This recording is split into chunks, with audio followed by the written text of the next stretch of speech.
C'est comme la Ferra. C'est moi les gars de l'argent. Shout out to Asake. L'argent. Asake spoke 5 languages in a vessel of Joa. 5. Hola, como está? Bro, I want to know what that guy was smoking. Multilingual lamba. That's a new level. Multilingual lamba. Let's go. Let's go, my brother. So, I mean, Asake has gotten some international fame. My brother. Let's start speaking French. You. You need to put a French rapper on that song. Let the guy go off. Yeah. So, I mean, speaking about Nigerians and international, Nigerian musicians and international, what do you think about albums and how important they are to international successes?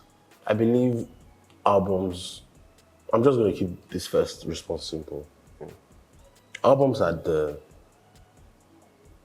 most important cog of the most desirable type of international success right now. A lot of people think it's a successful single.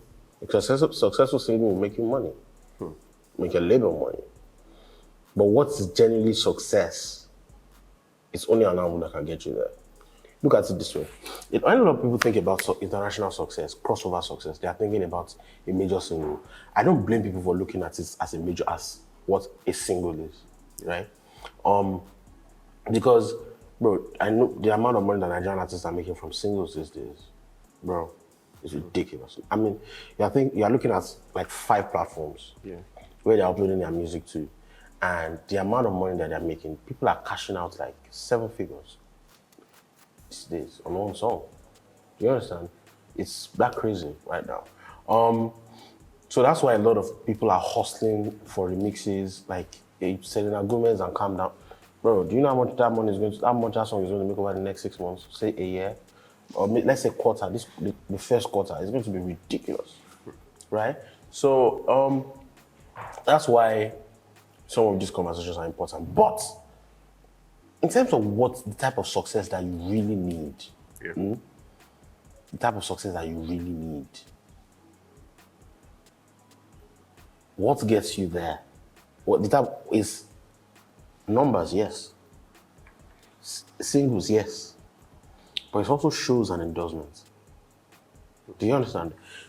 Brands are going to look at popularity when they're trying to give you endorsements. But they're also going to look at your antecedents. Especially if it's a brand that's looking into conversion or implanting their product into the subconscious of their desired audience. Do you understand?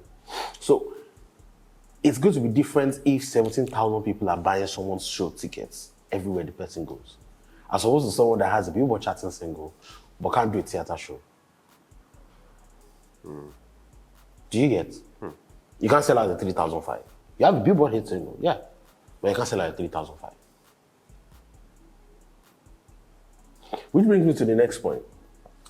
It's usually better when people succeed from their base out than from there here. You can make money, but the kind of success that you want is the one that goes bottom up rather than top down. How's the roots? Do you understand? Like, it's the idea. It's not like you can't succeed internationally. You can. But when you look at this era, right? This streaming era, you are seeing people release 23-track albums like that. There was a time where that was an anomaly. You weren't seeing that a lot. Remember, there was about a 5 to 7 to 10 year period where you weren't seeing 25-track albums like that. But now you're seeing 50-track albums, 45 tracks, 17 tracks. So there are 2 approaches that people used to make those albums. It's either longer albums, shorter tracks, or short albums, short tracks. Do you understand? Yeah. Like short album, short length, or long album, short songs is you want people to come into the album and you want them to be able to find at least one thing. then okay, that's then going to sustain it. Or you want to be able to accumulate a lot of numbers by the huge amount of songs you have on it. But if it's short album, short songs, you notice I don't said long songs. Nobody's doing long songs anymore. Asake's album is 30 minutes at 12 songs. Like the songs are just running into each other. Because they want you to play. It's a streaming strategy. You have to replay it. So we need to go to the next conversation. There's a reason why albums are now very integral to the success in streaming era, in this streaming era. It's because people want anybody can listen to a single and like it, but people want people to buy into the artist. Love Fantasy changed CK's life. But what he's going to do after he has released this album is going to be different from what he's been able to do pre this album. He released Boyfriend, but Boyfriend didn't get the marketing or the rollout of this current album, of Sad Romance. Do you understand? Yeah. An album a single might make people listen to you or discover you, but an album makes them buy into you. Especially when it's a really good album. It makes them buy into you. And when it's successful, you can then start having conversations around those bigger things that can lead to other. Look at, bro, Emery had a Billboard Hot 100 solo single before Burna Boy. Do you understand? Before Burna Boy. But who would you rather be? And what got Burna Boy to... Burna Boy is arguably the biggest African artist right now. In terms of the entire brand equity and sales and whatever else. He is the biggest. Let's not lie to ourselves. He is. What got him here? Is it Billboard Hot 100 singles? No. It's quality albums. 3 quality albums back to back. Some of them might have had singles that they didn't need to chart in the US, but they had just about enough from different parts of the world. And people were experiencing Burna Boy. It was garnering fans, an army in different parts of the world. That's it. Why do you think this is the case? Look at the most successful use cases over the past 3 years in Nigerian music. Like, what would you rather be?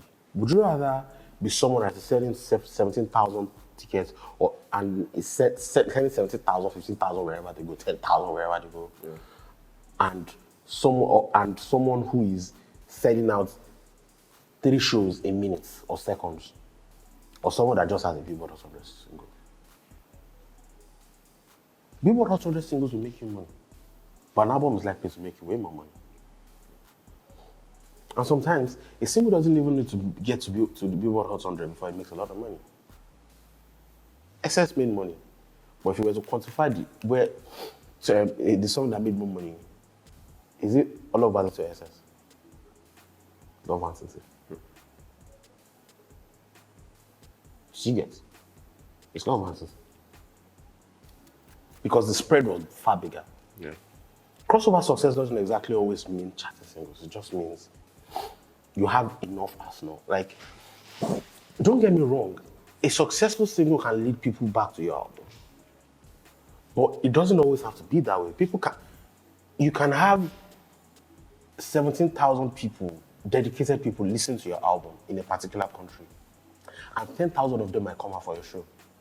That might not get you to the charts of the country. But that's going to make a really, really huge brand. Does that make sense? Look at the top 3. Let's not lie to ourselves. The top 3 in terms of crossover success, like blueprints, and over the past 5 years, people are going to list a lot of names. They're going to say, from Nigeria, that's what I'm saying. People are going to put Davido into the conversation. People are going to put Temp into the conversation. But the top 3 is Burna, Wiz, and Asake. It is. David, yes. But David's success came to David's biggest success in that realm came way earlier than this era, 1. And number 2. Look at the things that these guys have done. Like, Asake is not on the same level as Wiz and Burna, obviously. He's not even on the same level as David. in terms of popularity. But what makes Asake stand on that stage is that from nowhere, maybe not from nowhere, but you know what I mean when I say from nowhere. Yeah. Okay. A guy came with an album filled with Lamba from Nigeria. He's charting on the Billboard top 200. And it's because of what? It's because of an album. The entire success that Wizkid is still running on is because of Made in Lagos. Not because Essence, yes. But if Essence wasn't a Billboard charting single, it will still be achieving this type of success. Do you get what I mean? Burna doesn't have an Essence. He doesn't.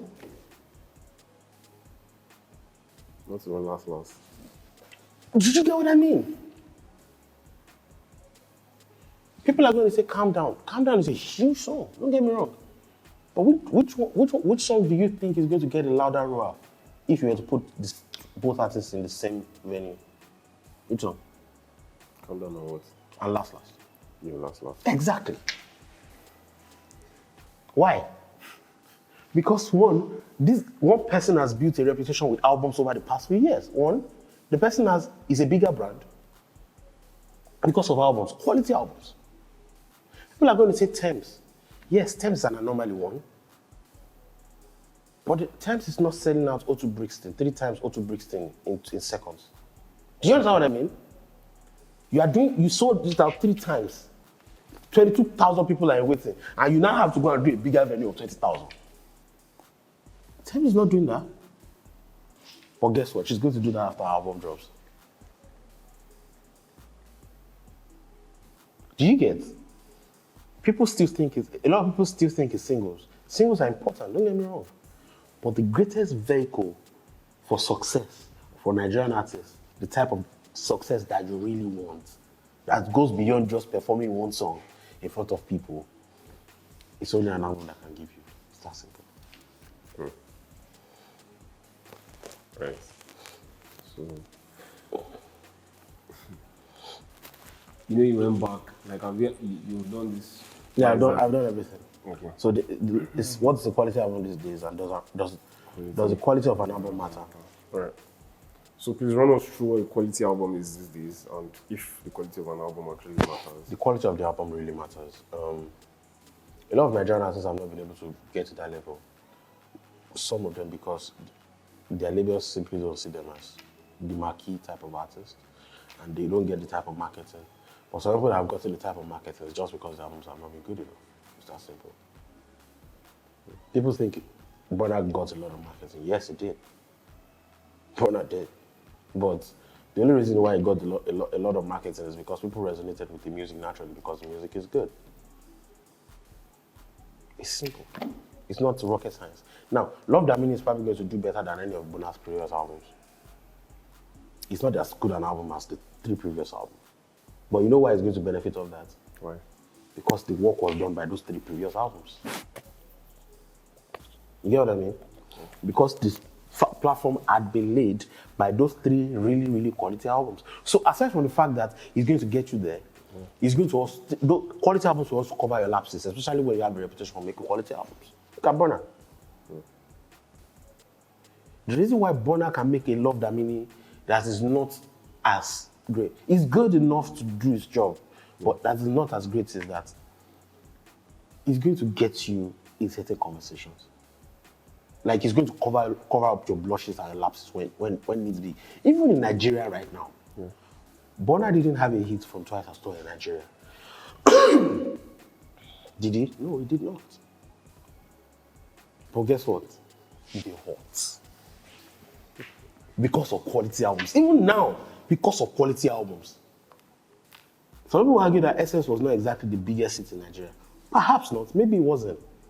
But you feel him, you don't feel him. If you made Lagos, you don't feel him. You feel him.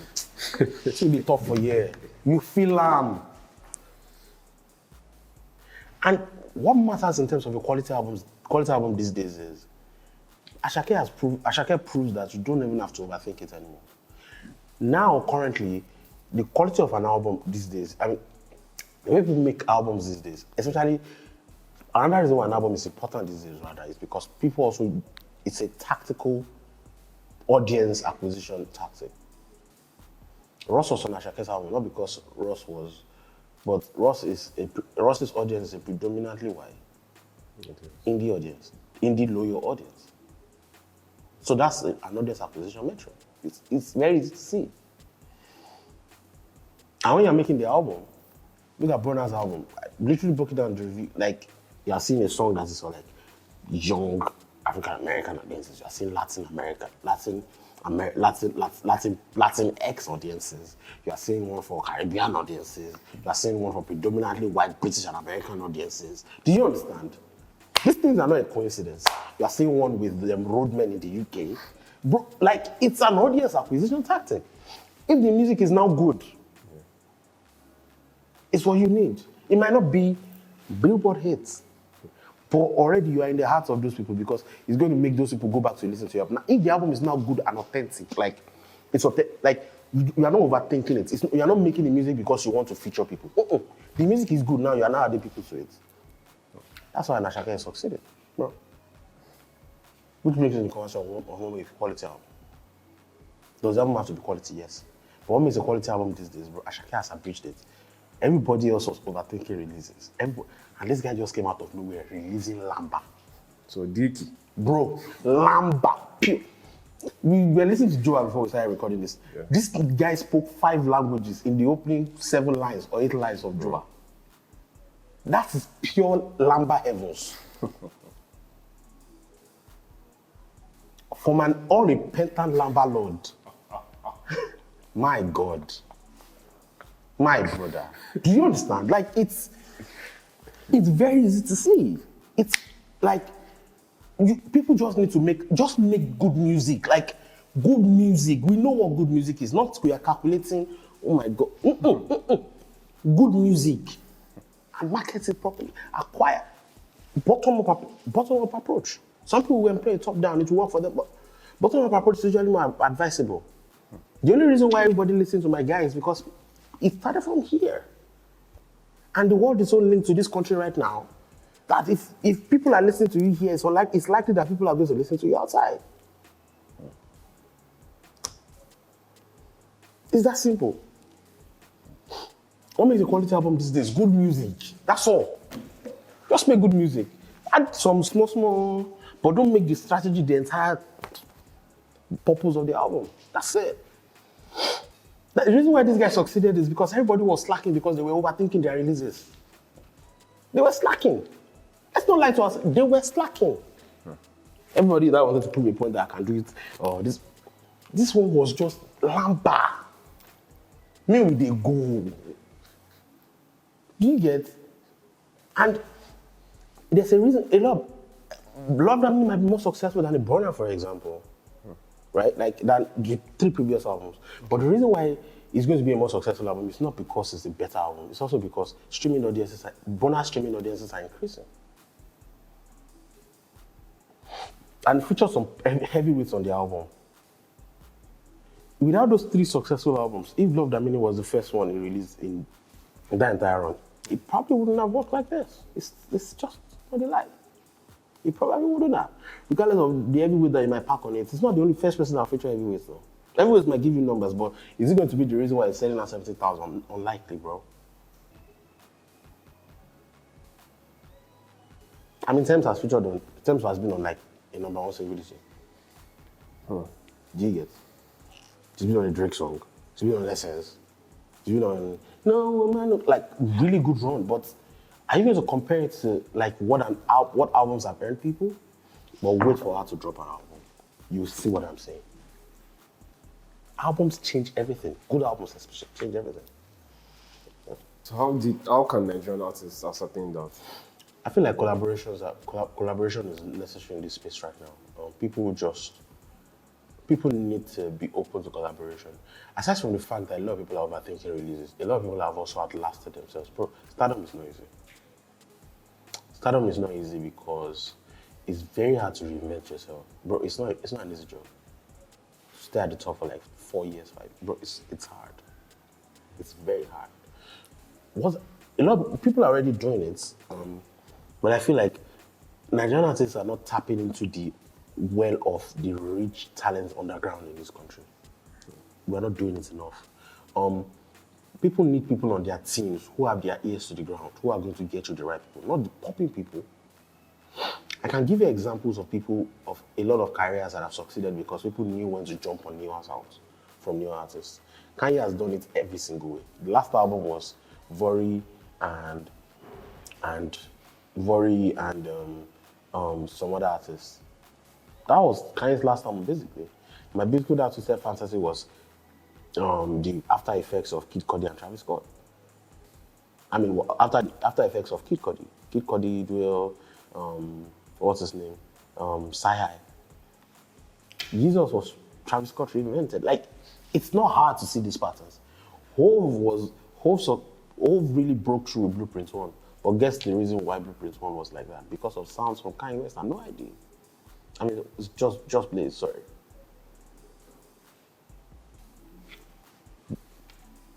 Like everybody, people reinvent with newer sounds. But you just have to be attentive. When Drake was hitting his peak as a rapper, Wonders came out. And what was Wonders? Wiz. Having your ears to the ground. Your ears to the ground. Nigerian artists don't do that enough. I'm seeing a lot of artists that a lot of superstar artists who are running out of ideas need to be working on. And the good thing about these superstar Nigerian artists or star Nigerian artists is they are so good that the moment they experience these guys, everything changes. Like when creatives find other creatives, you can feel the energy. Your creativity will be tailored towards whatever that person is making automatically. Nigerian artists are missing that. And that's why a lot of people are running out of ideas and it's becoming very apparent. Ears to the ground. And you can see the work, and that's facts on it.